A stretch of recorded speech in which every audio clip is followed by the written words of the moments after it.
All right, here we go. Let's get into the big news here. We will hear from Billy Napier on this topic, and that is, of course, quarterback DJ Lagway being limited, and we'll get into some other injuries as well. Here was Napier's full comments on the injured players.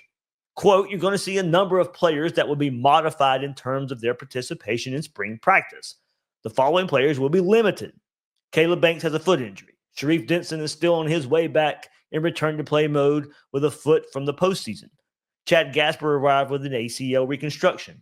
Aaron Gates, Jameer Grimsley obviously had the knee injuries. Pup Howard had a soft tissue injury. DJ Lagway will be limited in terms of his participation in spring from a throwing component with the shoulder and then also the lower body injury. Dejon Johnson had the shoulder surgery there, so the back half of spring will get him back. Paul Kessler has a lower back injury." So, of course, that's the first time he mentioned DJ Lagway in the press conference. And he was, I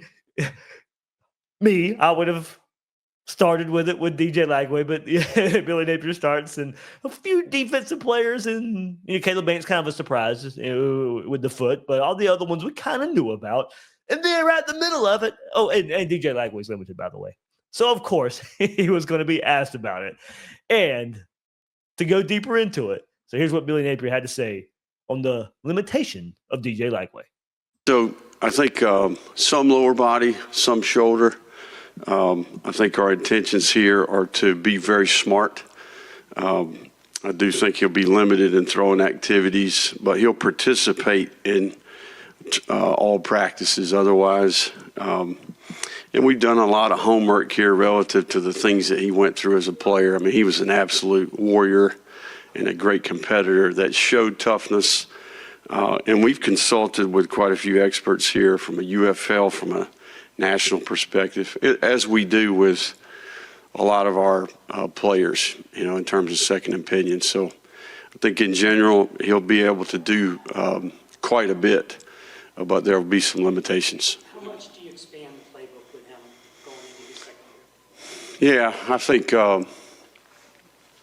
I think probably we would start with, okay, fundamentally, all right, these are the areas where we got to really take next steps. I think last year was a lot more about what to do. Now it's the how to do it. It's why we're doing it. It's down and distance. It's field zones. It's situational football. And again, think about his progression. Took 1 million reps with the twos, and then all of a sudden he's thrown into the fire there. So huge benefit from an experience standpoint on game day, but also in practice. But yeah, I think in general, much like any player in the second year, there'll be a lot of things that he can do that we'll try to complement. We do that with every player on the team in terms of, okay, hey, lingering issues, go back and attack those and then adjust their workflow. And again, this is not a normal here. I think we're going to be really intentional about how we design every practice, for him. I think in terms of, like, we've even talked about letting him be the signal caller. Like today in 7-on-7, I think we're going to let him walkie-talkie the play into the quarterback, give him some of that. We're going to, as certain periods, he'll be able to do more than others, right? So I think that'll progress as we go in spring, but we're going to challenge him. I think, when growth and comfort can't coexist, right? So, I think for him, we're pushing the envelope, trying to make him uncomfortable. I still think it's his team, so from a leadership perspective, he's got a much different role and voice, right? I also think he's got to navigate success a little bit. Can he separate noise and hype? Can he live in the middle there? Can he become process-oriented? Can he separate process and outcome? Can he continue to be consistent in that regard? So maintaining that humility, staying grounded, and then also pushing the envelope from a development standpoint. There's a lot to do there, and I know he'd be the first to tell you he's excited about that. All right, so there we go. A lot there on DJ Lagway, of course, and coming from being limited. And look, for me, and I think we had this conversation there with Will the other day on the last episode of Gators Breakdown, where we did a Q&A session for spring, and it probably be more mental for Lagway in year two. And that's not to say he doesn't need improvement physically as well. And touch on the ball when he should zing it in, when he shouldn't zing it in. Check downs. Yeah, that's mentally too, and but of course there's some physical parts of that as well. But we know for Lagway, the physical part's probably a little more further along than the mental part. And look, to be expected, he's going into a second year. It's not a shot at him. It's just the natural progression of things. And yes, he needs reps, but probably needs more mental reps at this point. And look, he's not completely shut down here. I think this got overblown a little bit. And now certainly, it's your starting quarterback. It's the 5-star. It's the guy we've waited for. And certainly I wish he was out there 100% and ready to go and getting a rapport with the receivers and getting back in groove with his offensive linemen and all that stuff. Sure, that would be ideal. That would be the better avenue here.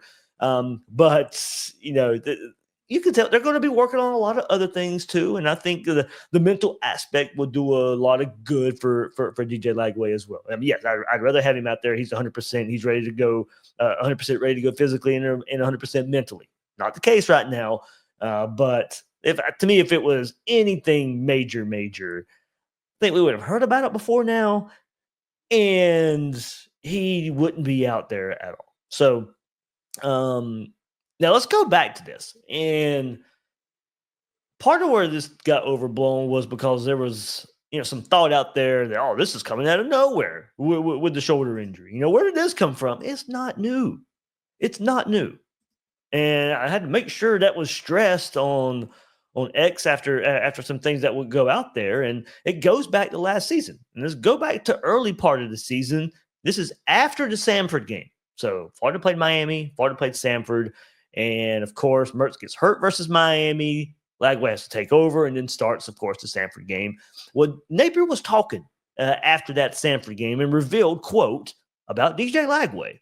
He's been battling. His arm has not necessarily been 100% the last couple of weeks. He's been banged up a little bit. I think he finally kind of, at the end of the week this week, was healthy. You saw that tonight. Then Napier was asked more about it, and he replied, Lagway just had it coming out of camp. I think it's just a volume thing for a rookie, just a wear and tear of training camp and the number of throws. No significant issue there. But it was an issue right there heading into Miami. I think he had a phenomenal week, and he's 100% healthy now. So that was after the Samford game, after 2 games, just a couple of hairy weeks there for DJ Lagway. And Napier certainly wasn't worried. He played Lagway. We saw what he did against Samford and saw what he did later on in the season. But you go back and remember when we thought we might see Lagway more and earlier than we did versus Miami, but it wasn't until Mertz was injured until we saw Lagway. That's what it was. So later on in that press conference, later that night, DJ was asked about it, and this is what he had to say. DJ, on that note, Billy told us that you've been dealing with an injury that held you back a little bit in practice. How difficult was that to go through, wanting to get all the reps that you could, but having to wait until you could get the green light? And Lagway responded, yeah, that was really difficult. That definitely was messing with my mental a little bit. I had a little something going on before the Miami game with my shoulder. So it was just like, got to be ready for my opportunity. And I wasn't going to let a shoulder lose the opportunity.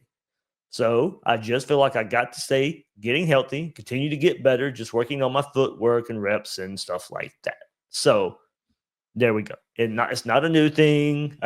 In case you forgot as well about the shoulder thing as well. I'm not. That certainly can happen because look, he played through it.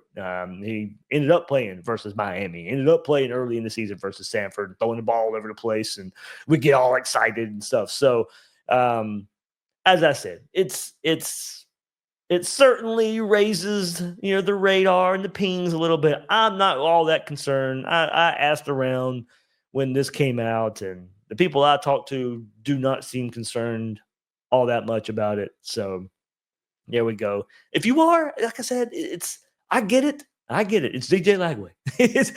It's certainly alarming. It's not concerning. That's probably the best way for me to put it right now. Of course, there's still the hamstring issue too, but everything I can gather and asking around, there's just not much to worry about in terms of long-term effects for DJ Lagway and these injuries right now. So one more time, yes, I'd rather have him out there throwing the ball over the place and doing as much as he can. And like I said, he won't be completely shut down.